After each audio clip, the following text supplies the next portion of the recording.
সোমবার প্রচারে বেরিয়ে চুঁচুড়ার তৃণমূল প্রার্থী দেবাংশু ভট্টাচার্য জোড়াঘাটে বন্দে মাতরম ভবনে গিয়েছিলেন।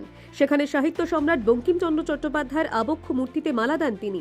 মঙ্গলবার তারই প্রতিবাদ জানালো বিজেপি। দুধ গঙ্গা জলে বঙ্কিমচন্দ্র চট্টোপাধ্যায়ের মূর্তি ধুয়ে দিলেন তারা।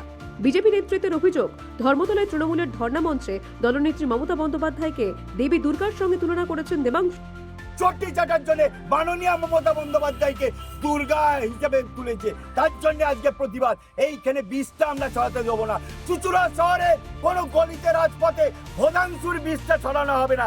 এখানে একমাত্র রাম রাজত্ব চলবে, হিন্দু সনাতনীদের রাজত্ব চলবে।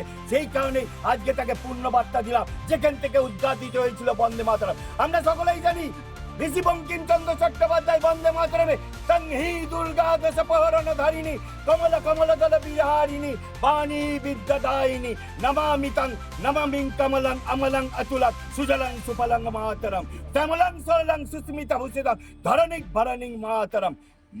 ঋষি বঙ্কিমচন্দ্র ভারত ভূমিকে দুর্গাতে আখ্যায়িত করেছিল। সেই দেবী দুর্গাকে ধর্ণা মঞ্চে চাটুকারিতা করার জন্য, চুঁচুড়ার পাঠ দেওয়ার জন্য মাননীয় মমতা বন্দ্যোপাধ্যায়কে দেবী দুর্গা করেছে। তারই প্রতিবাদ, তার বিকৃত সুরের প্রতিবাদ, বাংলা সংস্কৃতি কৃষ্টিকে অপমানিত করেছে তার প্রতিবাদ। আমরা এই চুঁচুড়ার পবিত্র মাটি, যেখান থেকে উদ্ঘাটিত হয়েছিল বন্দে মাতরম। দেবাংশুর পাল্টা বক্তব্য, মমতা বন্দ্যোপাধ্যায় তো বটেই, সমস্ত নারী জাতি দুর্গা। মমতা বন্দ্যোপাধ্যায়কে আমি দুর্গা বলার বহু আগে তাদের আরএসএস দুর্গা বলেছিল বলে দাবি করেন আরএসএস এর বহু পুরনো নেতারা। আমি তো তেমন কিছু নতুন কাজ করিনি। আর মমতা বন্দ্যোপাধ্যায়কে দুর্গা তো আমি আজকে বলছি না, 2021-এও বলছি। আমার দুর্গা বলে আমার এই কবিতাটা আশা করি বিজেপি নেতারা শুনেছেন। তৃতীয় বক্তব্য হচ্ছে, প্রত্যেকটা মহিলার মধ্যেই আমরা দুর্গাকে দেখতে পাই। এটাই তো আমাদের বাংলার কালচার। আমরা আমাদের প্রত্যেকের মায়ের মধ্যে, কাকিমার মধ্যে, বোনেদের মধ্যেই দুর্গাকে দেখি। কারণ তারা যেভাবে 10 হাতে সংসার, বাইরে, ঘর সবটা সামলান, সেটাই তো মা দুর্গার ক্যারেক্টার। মা দুর্গার 10টা হাতের অর্থ কি? 10টা দিক একত্রে সামলানো। তো মমতা বন্দ্যোপাধ্যায় একজন মহিলা। তা আমার ঘরের মা যদি দুর্গা হতে পারেন, তাহলে মমতা বন্দ্যোপাধ্যায় একজন মহিলা হয়ে কেন দুর্গা হতে পারবেন না? তিনি রাজ্য, ঘর, বাইরে সবটা একবারে সামলাচ্ছেন, রাজনীতি, মুখ্যমন্ত্রিত্ব। এটা প্রথম বক্তব্য।